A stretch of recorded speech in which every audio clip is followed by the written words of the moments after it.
하나님의 말씀 시편 37편 16절로 19절 단락입니다.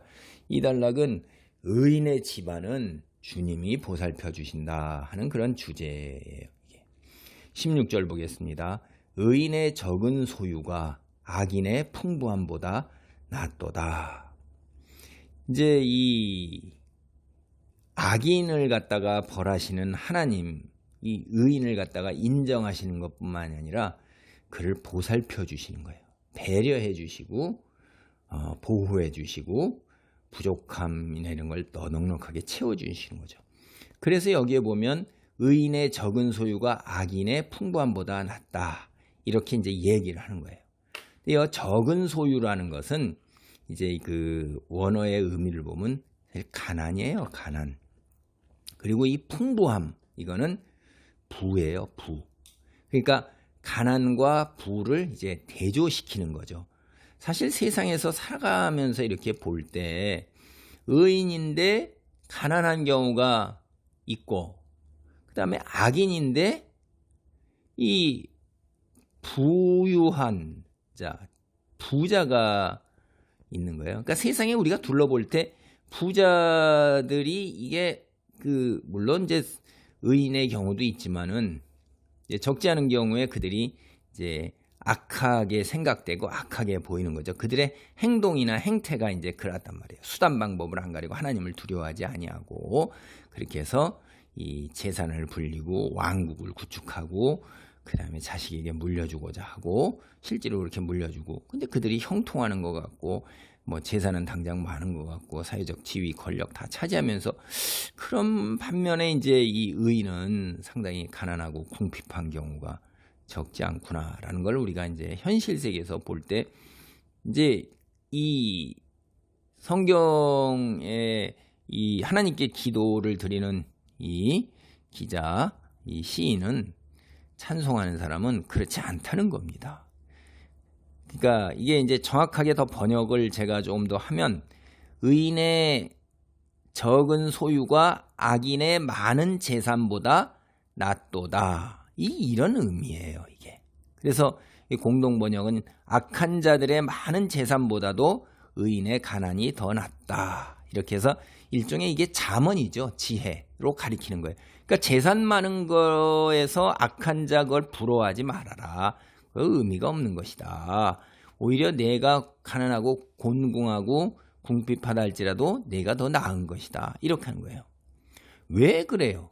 왜 그런가요, 여러분? 17절을 보세요. 악인의 팔은 부러지나 의인은 여호와께서 붙드시는도다.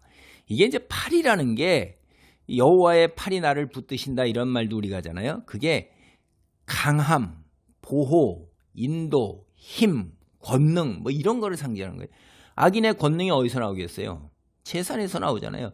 오늘날 자본주의 사회인데 옛날도 마찬가지로 땅을 차지한 사람, 거기서 산물이 많이 나와요. 그래서 재산을 불려서 구중궁궐 같은 데서 잘 먹고 잘 살면서 좋은 옷으로 떵떵거릴 때 사람들이 다 굽신거린단 말이에요. 그러니까 악인의 권능이 있는데 그게 부러진다 이 말이에요.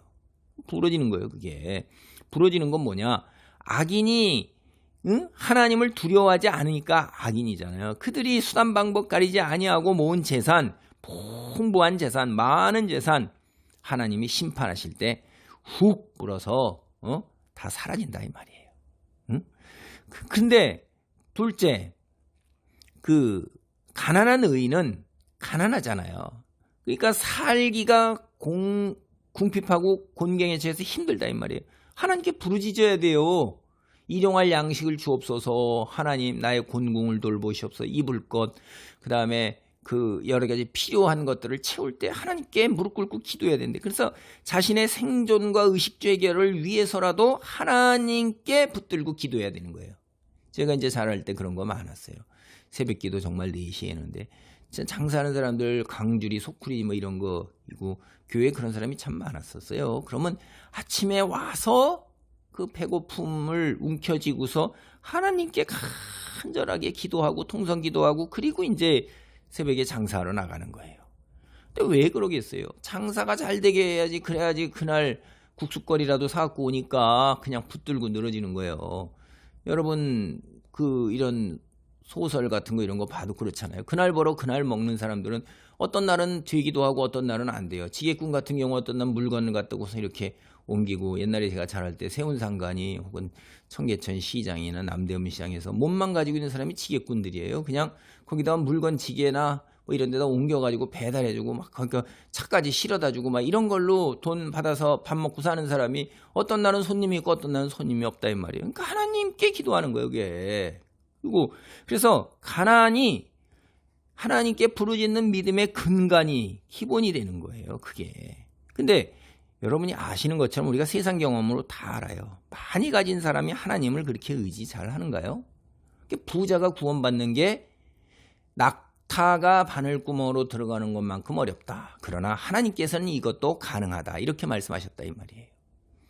실제로 우리가 경험적으로 보면 부자, 그 다음에 많이 배운 사람, 그리고 권력 있는 사람, 그래서 사람들 위해서 다른 사람을 부리고 호령 부리고 사람들이 부러워하고 사람들이 박수갈채 보내고 사람들의 시선을 탁 집중하는 사람, 이런 사람들이요 하나님 믿는 경우가 그렇게 생각보다 많지 않고요.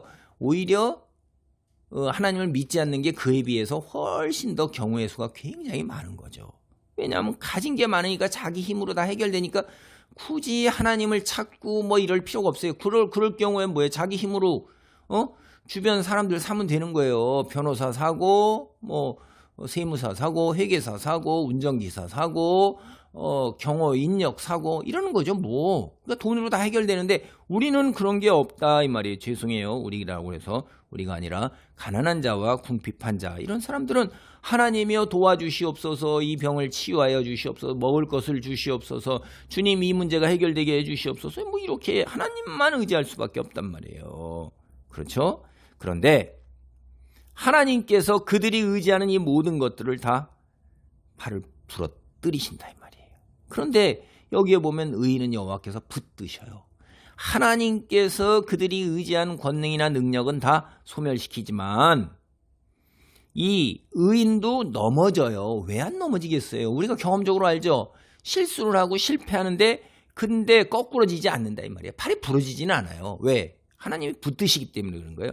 거꾸러지고 넘어져도 하나님께서 그 손을 놓지 않고 붙들어서 다시 일어날 수가 있는데 이 악인은 부러지고 넘어져서 못 일어나는 겁니다.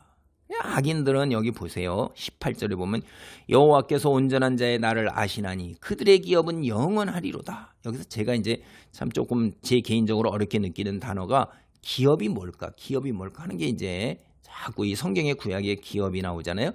기업이 우리가 생각하는 회사, 보통 이런 이제 이미지가 굉장히 강할 수 있는데 여기에 이제 또 다른 이 성경적인 뜻은 그런 게 아니라 유산으로 상속받는 거예요. 유업이에요.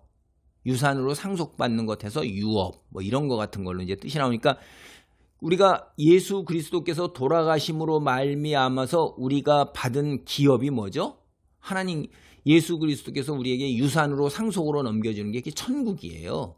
그 유산 상속받는 겁니다. 우리가 예수님께서 돌아가심으로 우리가 그의 자녀된 우리가 상속받는 우리의 기업은 천국이다. 이제 그런 거니까 그들이 이 땅에서 하나님께 이렇게 받는 것, 유업으로 넘겨받는 것, 상속받는 것, 그걸 이제 기업이라고 하는데 그게 뭐냐면 땅이죠. 땅. 그들이 영원히 머물고 거할 땅, 영토, 그래서 그 속에서 이제 생업을 이어가는 이 모든 것들을 이제 기업인데 그게 영원해요. 근데 19절 보세요. 그들은 환난 때에 부끄러움을 당하지 아니하며 기근의 날에도 풍족할 것이다.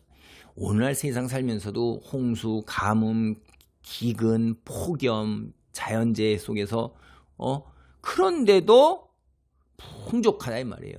악인은 부러져서 다 그 많은 재산이 사라지지만은 환난이 있어도 먹을 게 있고 하나님을 믿는 자들은 인간다운 품위를 잃지 아니하고 오래 살면서 영원히 자손대대로 대물림한단 말이에요. 기업이 유업으로 물려가면서.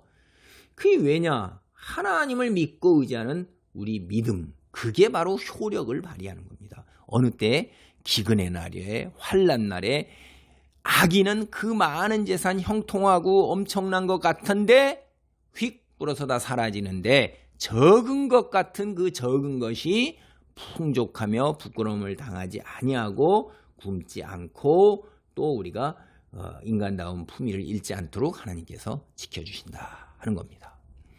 기도합니다. 하나님 감사합니다. 우리가 비록 가난하고 적은 소유를 갖고 있다 할지라도 세상 하나님을 대적하는 무리들이 지금 당장 부유함 속에서 엄청나게 많은 것을 갖고 있는 듯이 보이더라도 하나님, 우리는 붙드시고 우리의 기업은 영원할 것, 그리고 특별히 환난과 기근 때에, 어려울 때에 하나님 믿는 자들이 더 큰 효력과 빛으로 드러낼 것을 믿습니다. 하나님이 기근의 날에도 우리가 굶지 않고 곤경에 처하지 않도록 보살펴 주시리라 약속하신 약속을 믿습니다. 주여, 그대로 이루시고 주님 홀로 영광 받으소서. 예수님의 이름으로 기도하옵나이다. 아멘.